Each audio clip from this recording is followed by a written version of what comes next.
Hello, XRCC community. Hello, everyone. How's it going? You can go ahead and write in the chat how you're doing, where you're tuning in from, anything else you want to say to us.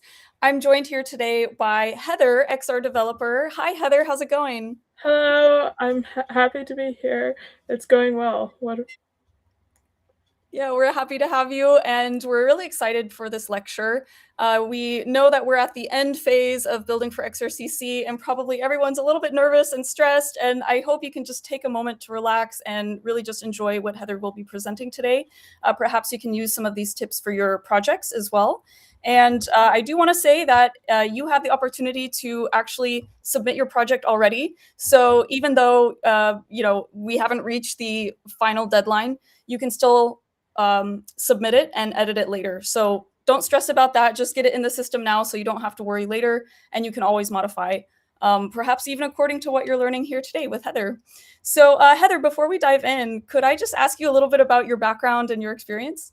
Sounds great. Yes. So I have a very mixed background. I work in mainly augmented reality and mixed reality, but I have experience working on TikTok, Snapchat, and YouTube Effect Maker AR experiences. And then I also work with creating spectacles experiences and MetaQuest experiences with Unity. Oh my gosh, that's really impressive. So cool. Well, thank you for taking the time out from your day, and I will just say the stage is yours. Thank you. Sounds great. I will present my screen.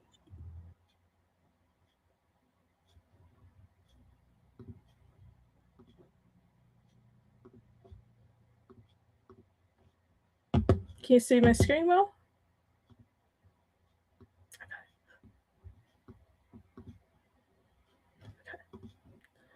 Okay, so to start off, the name of this lecture is going to be Refining Spectacles for Real-World Impact.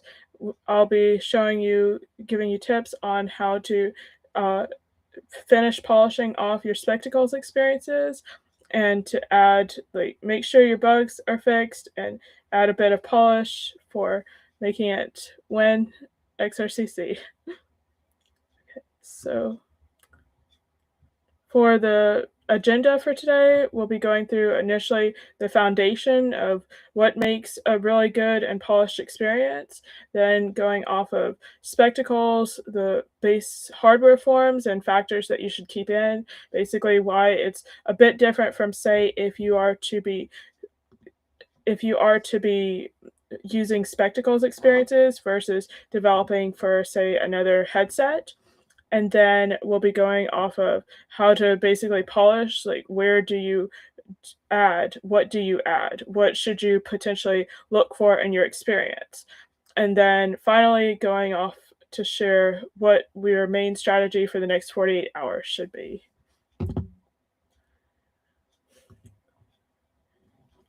So something to keep in mind is that winning impact happens when usability is so seamless that it's no longer about the technology, but about the problem that your solution has solved. When you think about, say, the internet or phones, most people don't think constantly about how technologically complicated it was to create. They think about how they use it to accomplish their goals. If you're using a spectacles experience, you're not going to be putting on the glasses because, oh, it's spectacles. You're going to be putting on the glasses because you want to have fun or you want it to help you doing something. The main focus that you should be having whenever you're developing your experience and when you're putting on the polish to it is that, to make sure that it is adding to it and not taking away. A lot of XR projects stay in just the that's cool phase, and it's something that's, oh, that's so cool, but is it actually practical? If you use it, would you actually know how to use it? Let's move it to the this is life-changing phase.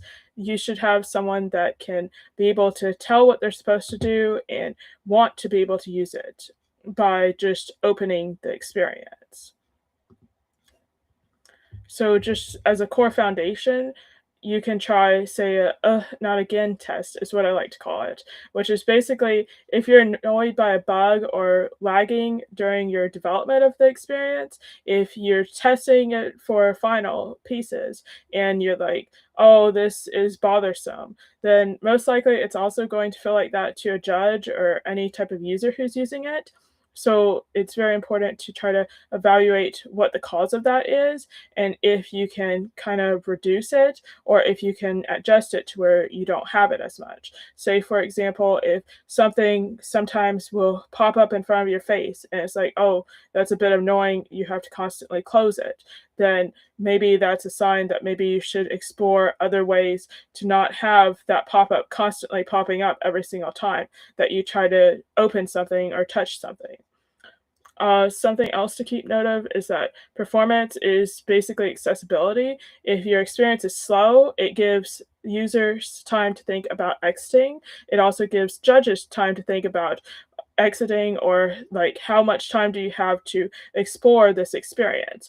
Someone who has a very fast experience, most likely a judge or a user is going to actually check out the experience or going to actually play with the feature versus if it takes 5 seconds or 20 or 30 seconds to load for each piece, then it's going to be that you might decide, okay, well, I'm tired, it's good enough, it's cool, but you don't go through with it because your performance is so slow and you get bored or you have time to think. Basically, don't give people time to think, just immerse them immediately.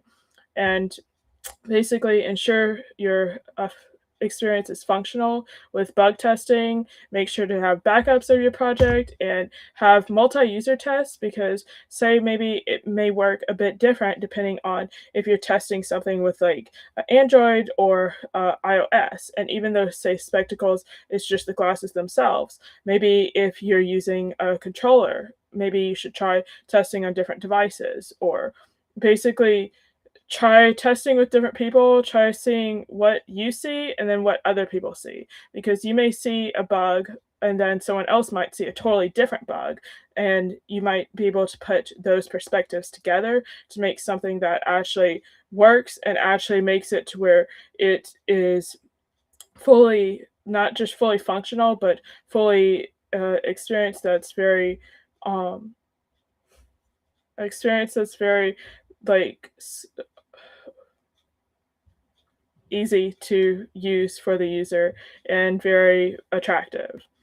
And then last point of the foundation of polishing your experience should be to capture attention immediately. You want it to be to where you have less than 5 seconds after launch to capture someone's attention. If you have something, say, like a ball flying out of the sky, your automatic human reflexes are to catch that ball instead of thinking, oh, like you see a menu immediately pop up and then, oh, should I exit out of the menu or should I read through this? Don't make people think again. Just try to capture their attention and immediately immerse someone. Sometimes you may need to have instructions or need to guide a user how to use something, but having it more visual and having like the user immediately placed into what they're doing or what your goal is gets them to stay in the experience and also keep coming back for more.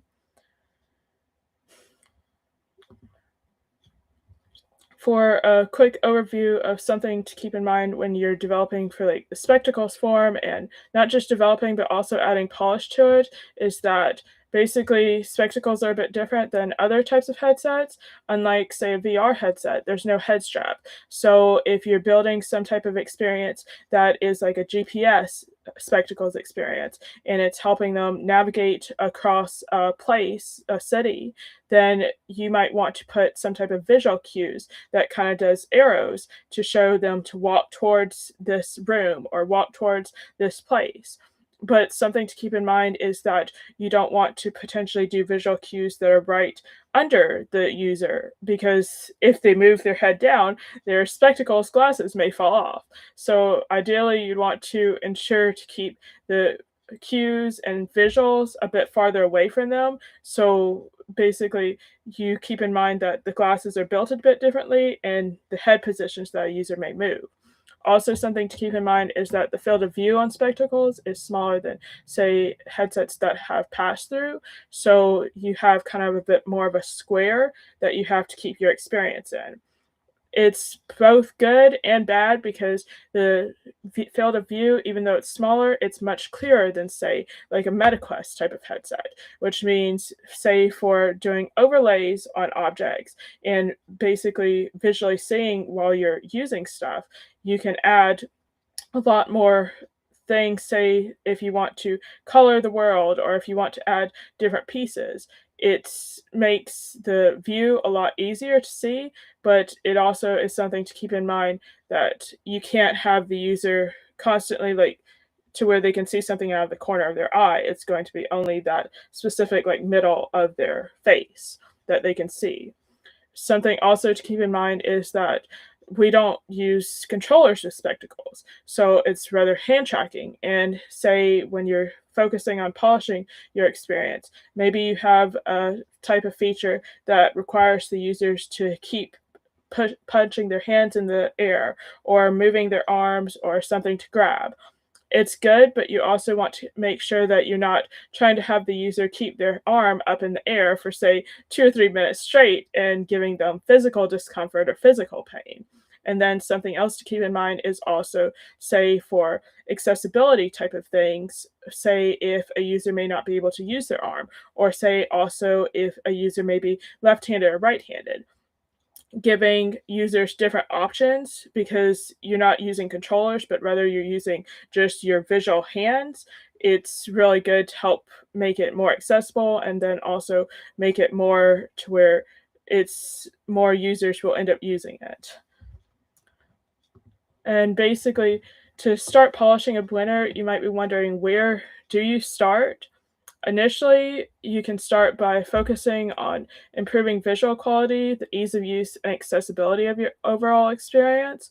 Something to keep note of is that, say, an image that looks 10 times clearer than, say, something that's fuzzier, it can make it look a much higher quality and much more attractive than something that looks a bit low quality. Something to keep in mind is also that, like, ease of use. Say if you have a judge that's trying to use your experience, you're just going to be trying the experience and you're not really going to be thinking of how do I do this and how do I do this. If your experience is right to the point, then it will be easier to actually test and figure out how to use it rather than trying to spend long time trying to figure out how do you use it. Something else to keep in mind is accessibility. Say, for example, you have different text sizes or contrast of your experience. If you have, say, colors that don't have a strong contrast against each other, say maybe like red text on top of a black background, it may be hard for some users to read, and therefore they may not use your experience. It also, certain colors of text can make users have a certain perception of your experience. Like, say, for example, blue colors often give a more like peaceful type of vibe versus, say, like red or yellow or orange colors often give more of a like food type of vibe or more of a like urgency type of vibe. Say, focus on what types of colors, what types of like edging, like, say, for example, like borders or different graphics, all types of things, like the smoothness of items, everything can kind of go into how like realistic your experience looks. And if your experience looks very realistic, then it often makes a bit more impact rather than experience that looks kind of halfway done. Something else to keep in mind is that sensory feedback, say via audio, such as background music can help set the mood of an experience. You can also add sounds when a user clicks on a button, or whenever a user taps or hits an item, or whenever a user notices something or something appears. If you add different audio hints, it can kind of set the mood for experience and then also bring it more to life. Instead of just being static, it kind of like immerses you into the experience. Visual and audio cues for explanations would be a major thing to keep in mind if you're trying to really polish your experience and add to it. Say, for example, like adding, as I had mentioned previously, say adding like arrows to point a user in a specific direction. Or say, for example, you could add like a visual how to use a game. Say instead of doing a tutorial, doing like a menu that explains to the user in text how to play a game that is catching a ball or like tapping a piano, you could instead do a visual explanation that is basically a user's fingers touching a piano, and then, or say like a user's hand catching the ball, and explain it basically in video.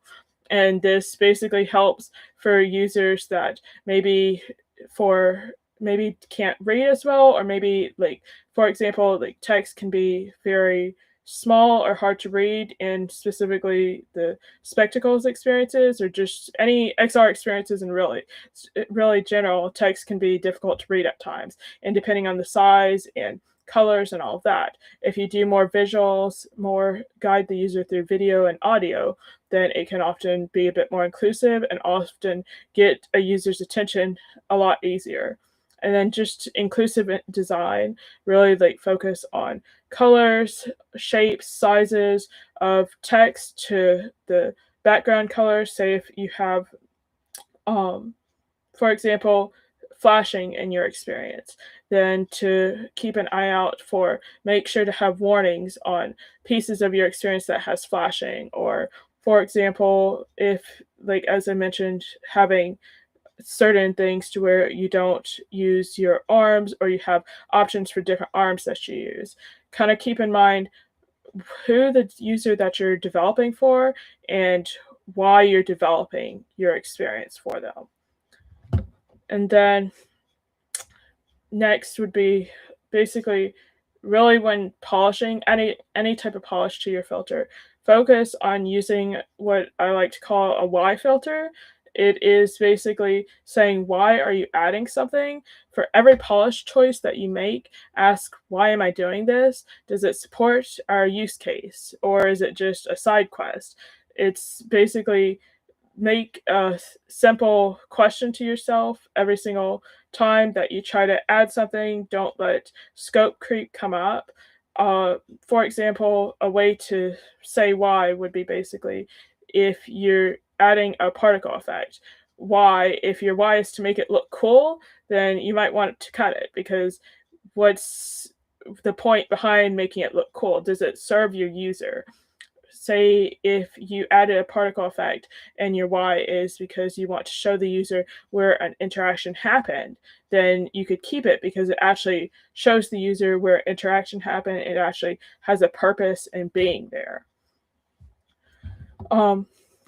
For a final 48-hour strategy would basically be, forget all side quests. You have basically 40 hours, maybe closer to like 50 hours left after this lecture ends to finish polishing your projects, make sure everything's submitted and fully updated. So make sure to spend your time wisely. Forget all side quests that you have. Focus on one feature that makes your project exist, and don't go off track. If you have one feature that is more impressive or more like stands out from everything else, that will end up being like the crown of your experience and the highlight, rather than having potentially 10 or 15 or 5 different features that are okay, but they're not like the giant piece that brings your experience together. Basically, make sure to have focus on the goal and why you started working on this project. Don't forget the goal, don't forget why you started working on this project, and make that as the reason for any update. If any types of features, anything doesn't support that, then it's going to be just another side quest that might actually end up taking away from your experience, especially whenever you submit it for judging and all of that, and just for users using it. You want something that's straight to the point, really. And then field test would be major thing with just a bit of time left. Ask a mentor or a friend to break your experience, identify where those main struggles are, try to figure out what can be improved within that timeline. Say if you send it over to someone and ask them to try testing your experience, don't tell them like what it is or don't tell them really how to use it. Just see if they can figure out how to use it and how simple it is, how quick it is for them to figure it out and try it. If they can understand it or if they have trouble using it, then it kind of shows you that there may be certain areas to explore of how to improve that. For example, if you send over a project and someone is asking, how do I use this? Then it might be a hint that maybe you need to try to do a bit of different visual cues or do something to where, say, if a judge is viewing your project, then they can know immediately, okay, this is how I use it, and this is what to do. So, and then the final thing would be to not scrap your project. If you're kind of second guessing everything, don't delete it. Just focus on narrowing everything down. Edit out the fluff and let the core of your project shine.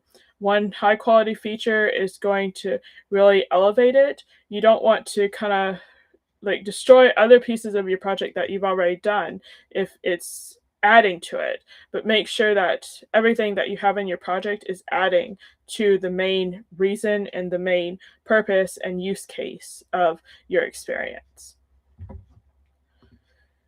And then as the conclusion would be, just don't let scope creep invade your final hours. Your goal isn't to submit the most features, it's to submit the most impactful experience.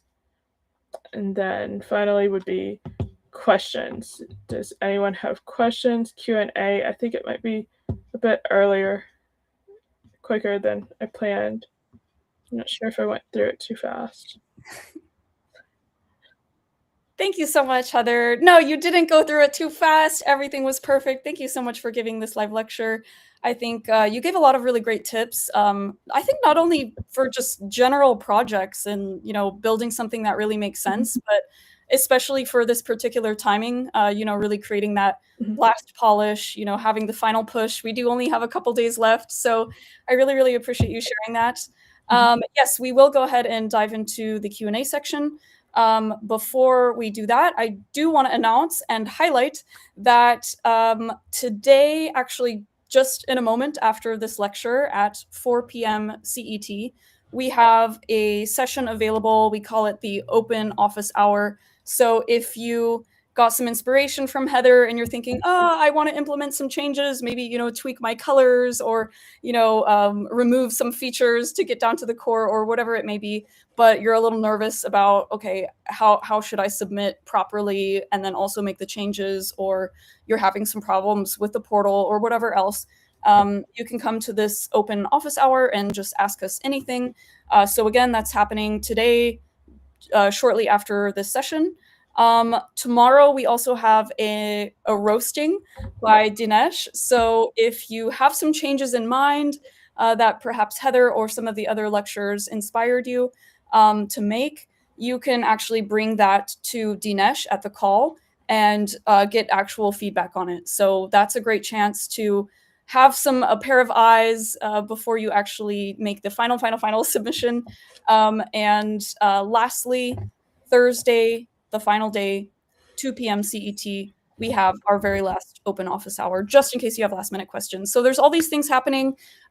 Those who submit their projects, the first 250 people will also get some bonus credits, free credits for Lovable and N89. So that's exciting because we want to kind of reward you for submitting on time and, making it to the finish line. That's what we're really here for. So I think that's all I wanted to say from the logistics point of view. But yeah, Heather, it's so cool also to have you here because you are also a mentor and Discord moderator. So I'm sure a lot of people have been seeing you around in Discord, right? Yes. I love helping out and just testing other people's projects. It's so amazing, all the crazy projects and all the crazy experiences everyone's creating, and all the different ideas, because it's like I'll see things that are so unique and like one of a kind, and it's like, oh my gosh, this could help so much in this area, or this could help so much in this area. And it's just like, wow, like all the different backgrounds, all the different projects, it's just amazing.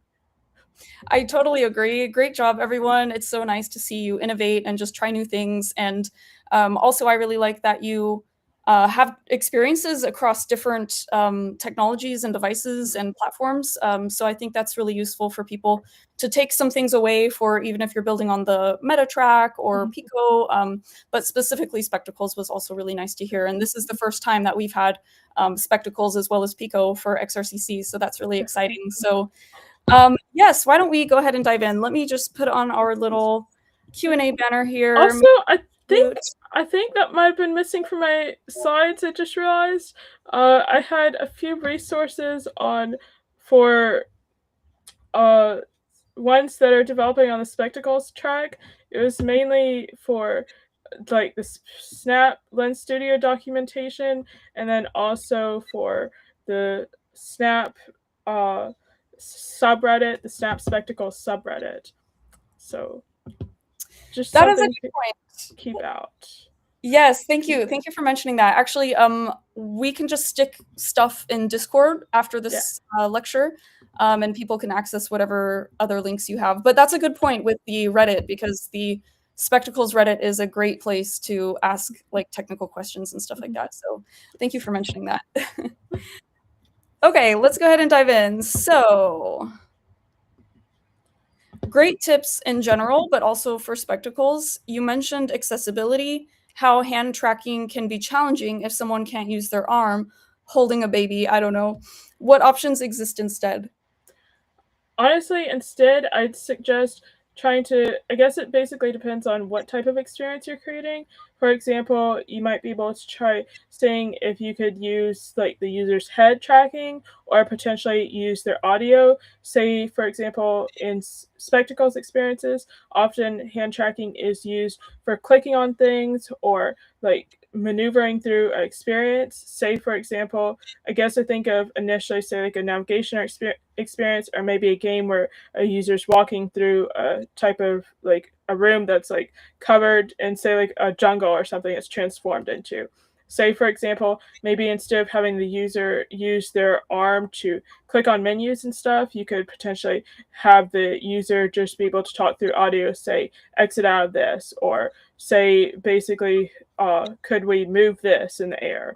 Or say, if you use their head, maybe say, like you're playing some type of game or something, and maybe you use their face to kind of move, and then you could say like a keyword, and then it kind of detects where you're clicking on, if that makes sense.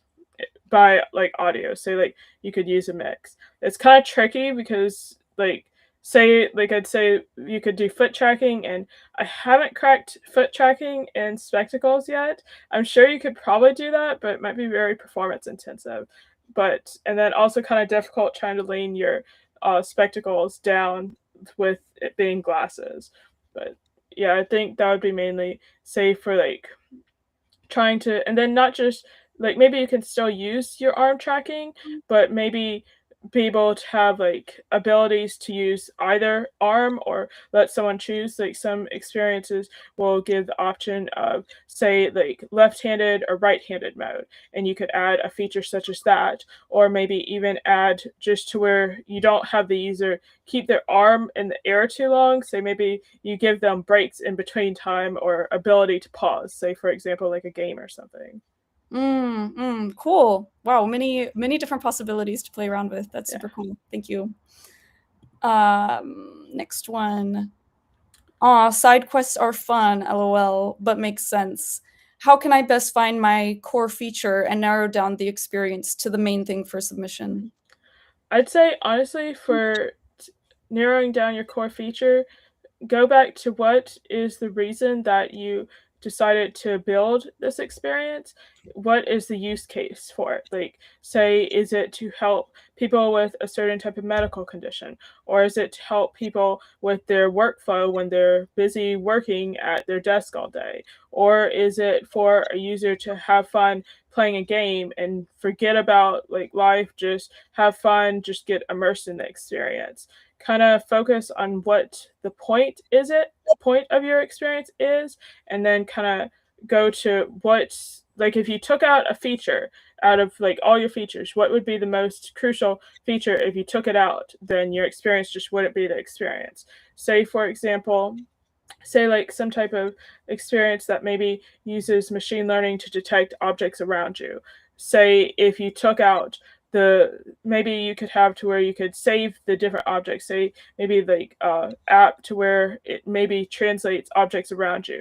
Maybe you could save those words to a bookmark library, and maybe you could also add it into like uh say like a bookmark library. Maybe you could also add it into where you could pick up the objects, or you could tap on them to hear audio, different features. Those could be features that would add to it, but ultimately if you took away the ability to see the objects and see the translations for them, then and see the words for them, then your experience wouldn't be the experience. So if that makes sense, I guess. Yeah, yeah, gotcha. Those are some great tips. Thank you so much. I think we have one more. For the spectacles portion, what are we submitting? Trailer. I Um, think yeah, go ahead. sorry. I think it's supposed to be trailer and then also the project file, correct? Or the yeah. Yeah, it's the same for all the tracks, all the submissions. You have a form to fill out. There's the actual file, your trailer as well. So yeah, it's the full package. Again, something I can recommend is just submit what you have now, because then it's in the system, and then you already know all of the things that you need to submit. And then once it's in, you can always go back and modify it so that you're a little more prepared to do so. Yeah. Um, Maybe something that I can ask you as well before we end the session. So, testing is quite important, especially right now. Mhm. Um, and what would you advise if someone doesn't have the right, I don't know, environment or people around them to do testing? What could they do instead? I'd say kind of get creative if you can. Ultimately, it does depend on your experience. Say, for example, if your experience might have like GPS location and it has to be in a specific place, then it might be a bit difficult. But say, for example, if your experience kind of needs to detect something, say like it detects like a cat or a dog, and you don't have a cat or a dog, maybe you have a cat allergy. Well, maybe you could try creating like getting a YouTube video on your computer and just seeing like a cat and then using that for tracking. Or say maybe you're trying to detect like a person talking and you don't have, say for example, you don't have people around you that you can test on. Maybe you live alone, or maybe you just don't have anyone that would consent to being on the screen.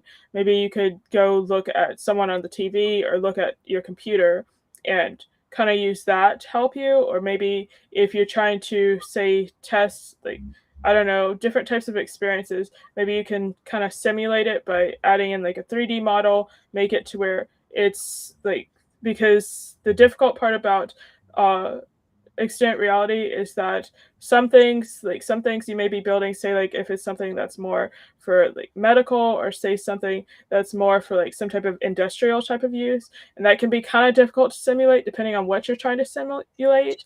But maybe try creating some type of like 3D model and doing like some type of fake simulation to a certain extent, and doing it to where it works almost basically as much as it would on the real simulation. But of course, like for testing and doing your prototype demo, you can only do so much on showing how to test, if that makes sense. That sounds good. I think that'll be really useful because people have all kinds of different use cases where, Yes. yeah, perhaps it is difficult to access the right Yes. components. So, yeah, thank you so much. I believe that's it. So, is there any last words you would like to say to the audience before we conclude the lecture? I'd say if you have any projects you're working on, make sure to submit it. Don't let your insecurities get to you. Don't let your worry about is this project good enough, or don't let your desire to keep adding to it keep you from submitting. You'd be better off submitting and then updating it and making sure that it's submitted than to not submit it and let it go and potentially miss the deadline. keep in mind that all types of things can happen. You may have your Wi-Fi go out, you may have your electricity go out, maybe neither of that happens, but you get sick, or just Lens Studio crashes itself, or like anything like could happen. Maybe something you use, like maybe a connector cord or your laptop just breaks, or just something starts glitching. Anything can come up. So just like take precautions and do what you can, keep backups of your things, and then submit as early as you can. And like you'd rather make sure that you do what you can, like do your best. Like you've been working for 3 weeks on this, don't let that time go to waste, and at least share what you have and be proud of it regardless of what it is. Regardless, don't compare yourself to others, just focus on being proud of what you've worked on and that you've grown, because regardless of how much it may seem, you've grown a lot over these past few weeks from developing your projects. I have nothing more to add. That was perfect mic drop. So thank you everyone for joining. And yes, we'll post any resources on Discord. See you on Discord, and best of luck for these last days as you build. See you later at our 4 p.m. open office. So